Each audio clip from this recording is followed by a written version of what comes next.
നമസ്കാരം. മലയാളി വാർത്ത ഇൻസൈഡിലേക്ക് സ്വാഗതം. ആയത്തുള്ള അലി ഖമേനിയുടെ പിൻഗാമിയെയും ഇസ്രയേൽ വധിച്ചുവോ? ഇറാന്റെ പുതിയ പരമോന്നത നേതാവ് ആയത്തുള്ള അലി റസ അറഫി കൊല്ലപ്പെട്ടുവെന്നാണ് ഇപ്പോൾ ചില മാധ്യമങ്ങൾ പറഞ്ഞു വെക്കുന്നത്. അലി ഖമേനിയുടെ മരണത്തെ തുടർന്ന് ഇറാൻ അഭൂതപൂർവമായ ഒരു നേതൃത്വ പ്രതിസന്ധി നേരിടുന്ന ഒരു വശത്ത്, അലി ഖമേനി വധിക്കപ്പെട്ടതിനെ തുടർന്ന് രാജ്യത്തെ രാഷ്ട്രീയ മത അധികാരികൾ ആയത്തുള്ള അലി റസ അറഫിയെ ഇടക്കാല പരമോന്നത നേതാവായി നിയോഗിച്ചു. എന്നാൽ അധികാരമേറ്റ് മണിക്കൂറുകൾക്കകം ആയത്തുള്ള അലി റസ അറഫി വ്യോമാക്രമണത്തിൽ കൊല്ലപ്പെട്ടുവെന്നാണ് ചില മാധ്യമങ്ങൾ പറയുന്നത്. വ്യാപകമായി ഈ റിപ്പോർട്ടുകൾ പ്രചരിക്കുന്നു. എന്നാൽ ഇറാനിയൻ സ്റ്റേറ്റ് മീഡിയയോ അന്താരാഷ്ട്ര വാർത്താ ഏജൻസികളോ ഇത് സ്ഥിരീകരിച്ചിട്ടില്ല. ഒരു വശത്ത് ടെഹ്റാൻ വിറപൂണ്ടു നിൽക്കുന്നു. ആകാശം കീഴടക്കി ഇസ്രയേൽ പോർജെറ്റുകൾ നിറഞ്ഞിരിക്കുകയാണ്. പുതിയ പരമോന്നത നേതാവിന്റെ മരണത്തെക്കുറിച്ച് ഇറാനിയൻ സ്റ്റേറ്റ് മീഡിയയിൽ നിന്നോ വിദേശ സർക്കാരുകളിൽ നിന്നോ പ്രധാന അന്താരാഷ്ട്ര വാർത്താ ഏജൻസികളിൽ നിന്നോ ഔദ്യോഗിക സ്ഥിരീകരണം ഇതുവരെ വന്നില്ല. ഖമേനിയുടെ മരണശേഷം മണിക്കൂറുകൾക്കുള്ളിൽ അറഫിയെ ഇടക്കാല നേതൃത്വ വ്യക്തിയായി നിയോഗിച്ചിരുന്നു. എന്നാൽ പിന്നീട് അദ്ദേഹത്തിൻ്റെതായ വാർത്താ സമ്മേളനങ്ങൾ ഉണ്ടായില്ല, പ്രതികരണങ്ങൾ കേൾക്കുന്നില്ല. ഇറാനിലെ മുതിർന്ന പുരോഹിതനും ഭരണഘടനാ സ്ഥാപനങ്ങളിലെ അംഗവുമാണ് ആയത്തുള്ള Ali Reza അറഫി.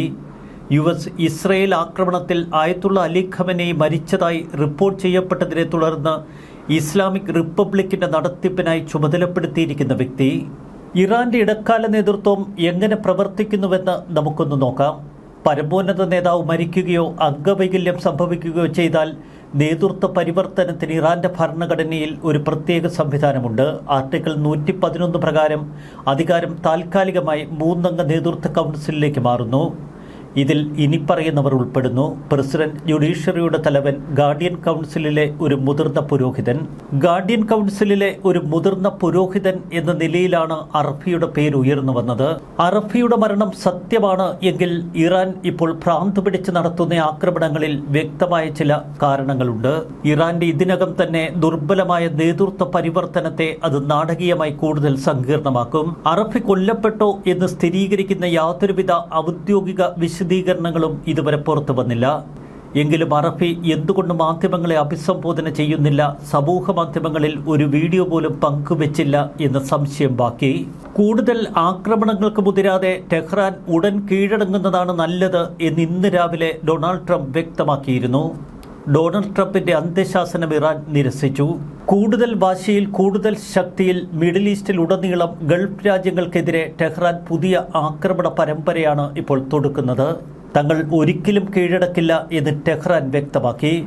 Israel, Saudi Arabia, Bahrain, UAE തുടങ്ങിയ അറബ് രാജ്യങ്ങളിലേക്ക് മിസൈൽ വർഷമാണ് ഇപ്പോൾ ഇറാൻ നടത്തുന്നത്. മേഖലയിലെ അമേരിക്കൻ സൈനിക താവളങ്ങൾ ലക്ഷ്യമിട്ട് കൂടുതൽ ആക്രമണങ്ങൾ ശക്തമാക്കി. ഏതാനും മണിക്കൂറുകൾക്ക് മുൻപ് ഇറാന്റെ ദേശീയ സുരക്ഷാ ഉദ്യോഗസ്ഥൻ അലി ലാരിജാനി ടെഹ്റാൻ ഇസ്രയേലും ഗൾഫ് രാജ്യങ്ങൾക്കുമെതിരെ പുതിയ ആക്രമണങ്ങൾ ആരംഭിച്ചു എന്ന് വ്യക്തമാക്കി. രാജ്യം US-ഉമായി ഒരുവിധ ചർച്ചയും നടത്തില്ല എന്നാണ് അദ്ദേഹത്തിന്റെ പ്രഖ്യാപിത നിലപാട്. കുവൈറ്റിൽ നിരവധി യുദ്ധവിമാനങ്ങൾ തകർന്നു വീഴുന്ന കാഴ്ച ഇപ്പോൾ സമൂഹ മാധ്യമങ്ങളിലെ വീഡിയോകളിലുണ്ട്. US അലി അൽ സലേം വ്യോമത്താവളത്തിന് നേരെ ഇറാൻ ആക്രമണം സ്ഥിരീകരിച്ചതിന് പിന്നാലെയാണ് കുവൈറ്റിൽ നിരവധി യുദ്ധവിമാനങ്ങൾ തകർന്നു വീണു എന്ന വാർത്ത സ്ഥിരീകരിക്കുന്നത്. ഖത്തർ തലസ്ഥാനമായ ദോഹയിലും ദുബായിലും വലിയ സ്ഫോടന ശബ്ദങ്ങൾ കേട്ടു. സൈപ്രസിലെ RAF ബേസിൽ ഡ്രോൺ ആക്രമണം വീണ്ടും നടത്തുകയുണ്ടായി ഇറാൻ. ആയുധങ്ങൾ താഴെയിടണമെന്ന ഡൊണാൾഡ് ട്രംപിന്റെ അന്ത്യശാസനമാണ് ഇപ്പോൾ ഇറാൻ നിരസിച്ചിരിക്കുന്നത്. സൗദി അറേബ്യ, ബഹ്റൈൻ, UAE എന്നിവയുൾപ്പെടെ അറബ് രാജ്യങ്ങൾ, മേഖലയിലെ അമേരിക്കൻ സൈനിക താവളങ്ങൾ എന്നിവയ്ക്ക് നേരെ വീണ്ടും മിസൈൽ വർഷം. മിഡിൽ ഈസ്റ്റിൽ ഉടനീളം ആക്രമണം കടുപ്പിച്ചിരിക്കുകയാണ് Iran.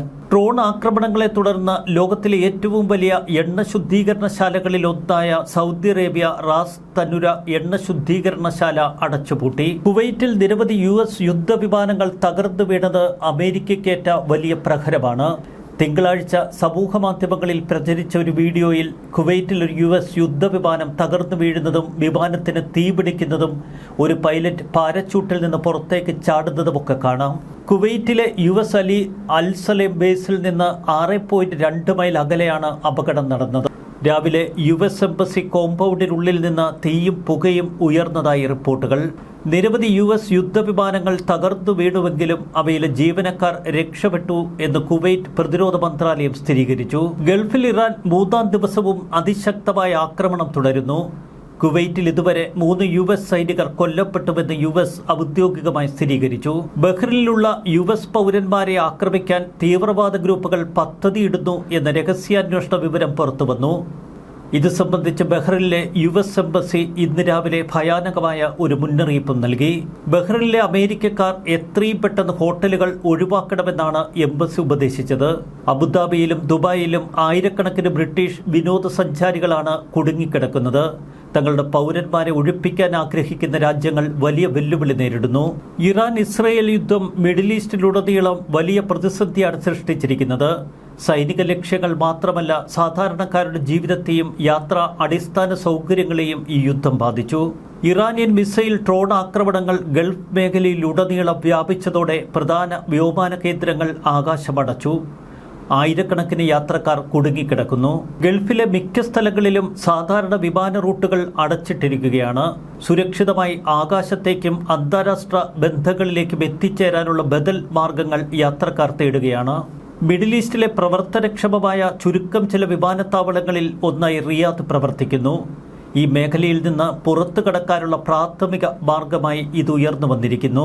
Dubai, Abu Dhabi, Doha, Manama തുടങ്ങിയ നഗരങ്ങളിൽ നിന്ന് റിയാദിലെ കിങ് ഖാലിദ് അന്താരാഷ്ട്ര വിമാനത്താവളത്തിലെത്താൻ പലരും ദീർഘദൂരം കരമാർഗം യാത്ര ചെയ്യുന്നു.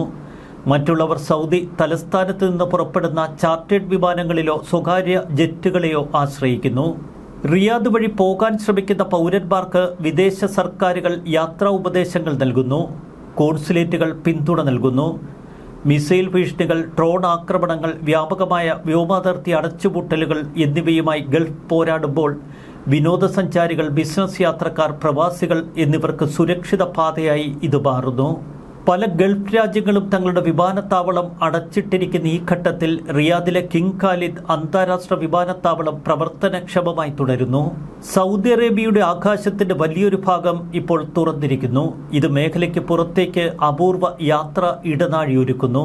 സൗദി, എമിറേറ്റ്സ്, ഖത്തർ എയർവേസ്, മറ്റ് അന്താരാഷ്ട്ര വിമാന കമ്പനികൾ എന്നിവയുൾപ്പെടെ നിരവധി വിമാന കമ്പനികൾ നിലവിൽ റിയാദിനെ യൂറോപ്പിലേക്കും ഏഷ്യയിലേക്കും മറ്റ് ലക്ഷ്യസ്ഥാനങ്ങളിലേക്കും യാത്രക്കാരെ എത്തിക്കുന്നതിനുള്ള ഒരു ട്രാൻസിറ്റ് ഹബ്ബായി ഉപയോഗിക്കുന്നു.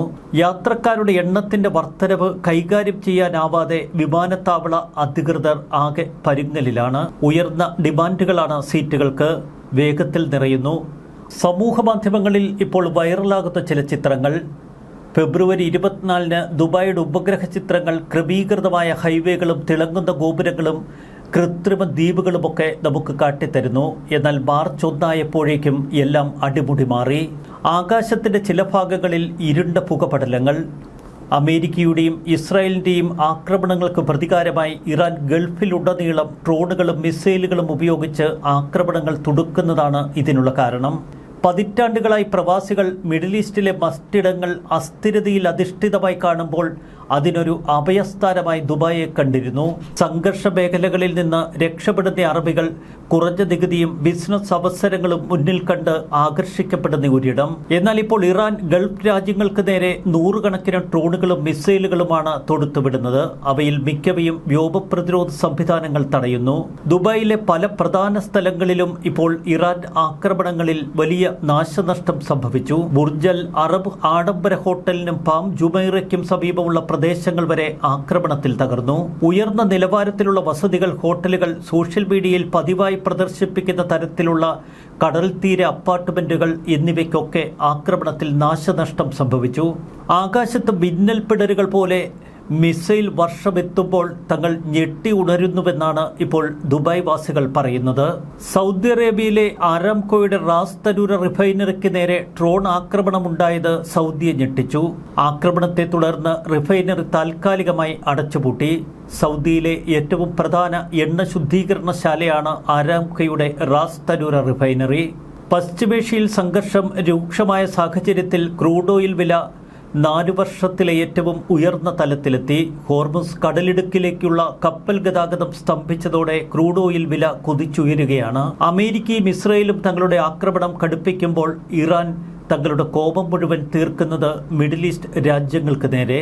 ന്യൂസ് ഡെസ്ക് മലയാളി വാർത്ത ഇൻസൈഡ്.